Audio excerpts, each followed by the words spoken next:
रायगढ़ जिले के अलीबाग तालुका के आगराव में कल एक ऐतिहासिक और रोमांचक प्रतियोगिता का आयोजन किया गया। इस प्रतियोगिता में 50 से अधिक लकड़ी की नौकाओं ने हिस्सा लिया और हजारों नागरिकों ने इस अद्भुत दृश्य का आनंद लिया। गुड़ी पड़वा के दूसरे दिन आयोजित ये प्रतियोगिता पिछले 100 वर्षों से मछुआरे की परंपरा बन चुकी है।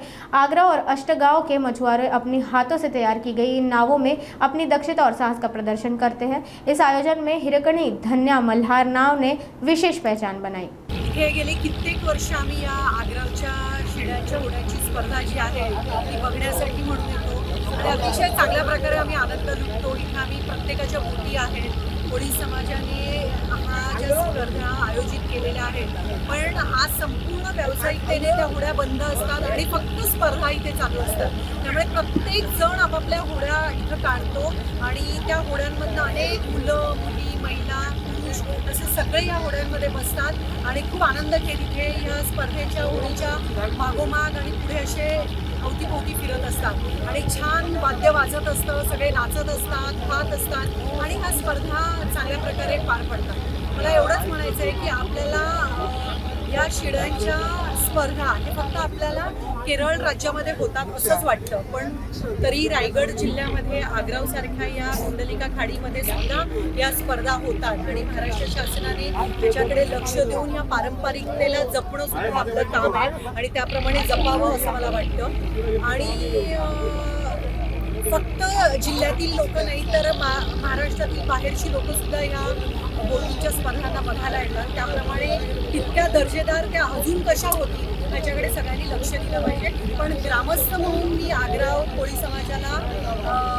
खूप धन्यवाद देईन की अशा स्पर्धा त्यांनी गेली 100 वर्ष जिवंत ठेवलेल्या आहेत आणि आपली परंपरा सांभाळली। 100 वर्षापासूनच्या आधीची परंपरा आहे आणि इथे ह्या ज्या शिड्याच्या बोटीची स्पर्धा होतात या पारंपरिक स्पर्धा लुप्त होत चाललेल्या आहेत, परंतु आग्राव ग्रामस्थांनी या स्पर्धा कायमस्वरूपी ठेवल्या आहेत। आमचं कर्तव्य म्हणून आम्ही जिल्हा परिषदेच्या शेष फंडातून यांना कायमस्वरूपी या संस्थेला आपण निधी दिलेला आहे।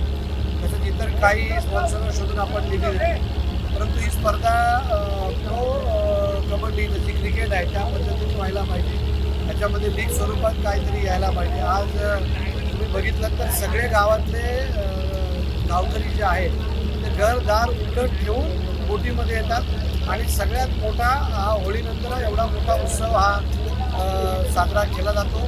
आग्राव ग्रामस्थांना मनापासून धन्यवाद दिले पाहिजे की त्यांनी ही परंपरा जी लुप्त होत चाललेली ती राखून ठेवलेली आहे आणि पुढे पुढे आता जशी वर्ष गेली तसं याचं महत्त्व वाढलं। आता सोशल मीडिया आहे, सोशल मीडियाने पण त्याचा दखल घेऊन त्याच्यामध्ये मोठ्या प्रमाणामध्ये त्याला फुटेज दिलं पाहिजे की जेणेकरून या स्पर्धा मोठ्या होतील। शासनाने पण याच्याकडे लक्ष बघायला द्यायला पाहिजे की MMB जे खातं आहे त्याचा या बोटींची संबंध आहे। MMBने सुद्धा यांना मोठ्या प्रमाणामध्ये मदत केली पाहिजे। चांगले सेलिब्रिटी या स्पर्धेसाठी आणले पाहिजे आणि चांगल्या स्पर्धा घडायला पाहिजे असं वाटतं। मला वाटते 50-60 वर्षापूर्वीची परंपरा आहे, म्हणजे जास्त असावी, पण त्या आमच्या माहितीनुसार 50-60 वर्ष झाले ते परंपरा चालू आहे आमच्या म्हणजे वयोमानाप्रमाणे जे पण काय। आणि ही परंपरा म्हणजे आई एकविरा देवीपासूनची परंपरा आहे आणि आई एकविरेचं हे माहेरघर आहे आणि मानाची पालखी इकडनंच आग्राव कोलीवाड्यातनं आपल्या कार्यालयाला जाते तेलवणाच्या मानासाठी। या साधारणपणे या शर्यतीमध्ये 8 ते 10 होते असतात कमीत कमी।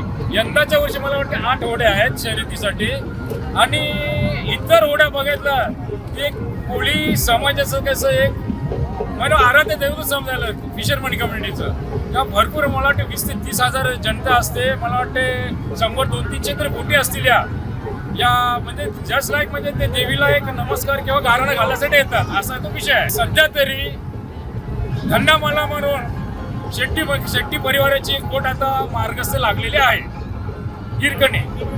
धन्या मल्हार हिरकणी मार्गस्थ आहे आणि मातेच्या कृपेने धन्या मल्हारचा विजय हो ही आमची सर्वांच्या वतीने आमच्या वतीने सर्व वतीनं त्यांना एक सदिच्छा देतो आणि एक विनंती करतो।